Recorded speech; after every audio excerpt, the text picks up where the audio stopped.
In a world where chip wars shape global power, where sanctions rewrite destinies, and where technological independence is the new currency of dominance, one company just did the unthinkable.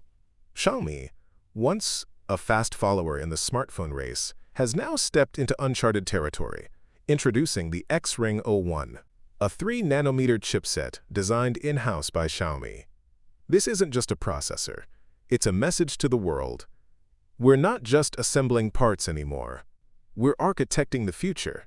For the first time ever, a Chinese consumer tech brand has commercially launched a 3-nanometer society, built on TSMC's bleeding-edge N3E process. It's an audacious move, not just for Xiaomi, but for China's long game in the global semiconductor arena. And this chip? It's not a concept. It's already powering real products. The Xiaomi 15S Pro, the Xiaomi Pad 7 Ultra, devices that promise blistering speeds, incredible power efficiency, and seamless integration, all thanks to XRING 01. But hold on, let's not get ahead of ourselves, because behind the headlines lies a more complex story. As of now, nearly 40% of Xiaomi's smartphones still depend on chipsets from Qualcomm and MediaTek. Yes, almost half of its lineup runs on American or Taiwanese-designed silicon, which means this bold leap into self-designed chips is just the first step on a treacherous path, a path paved with political pressure, supply chain fragility, and sky-high R&D costs. And if history teaches us anything, it's that when Chinese tech companies climb too high too fast, there are consequences. Remember Huawei? Once a rising star, pioneering its own chips, leading in 5G, until the hammer came down. Sanctions, licensing bans, a complete chokehold on its supply chain. Could Xiaomi face the same fate?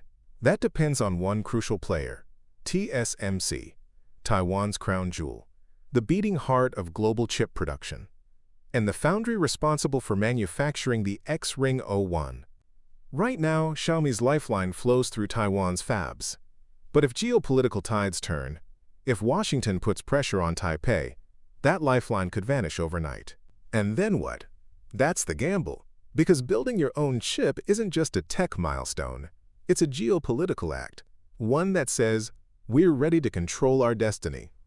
But the road to true independence, it's brutal. Billions poured into research, years of trial and error, teams of engineers debugging, optimizing, failing, and trying again. Every breakthrough paid for in blood, sweat, and silicon.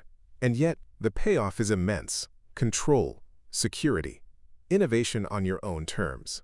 That's what the XRING 01 represents. Still, Xiaomi isn't cutting the cord just yet. Qualcomm and MediaTek are still very much in the picture, holding up Xiaomi's mid-range and budget segments while the company experiments at the top. Because one chip, no matter how advanced, does not a revolution make. Not yet. But it's a sign, a powerful one, that Xiaomi is no longer content being a passenger in someone else's car. They want the driver's seat. They want to own the engine. And that changes everything. Because this isn't just a chip, it's a symbol of a future where China doesn't ask for permission to innovate. It builds, it deploys, it leads. So what happens next? Will the XRING 01 become the heart of every Xiaomi device? Will it inspire a new generation of Chinese-designed silicon? Or will it fade into history? A bold experiment swallowed by global politics and market realities? Only time will tell. But one thing is clear. Xiaomi has entered the chip war, not just as a customer, but as a contender, and that changes the game.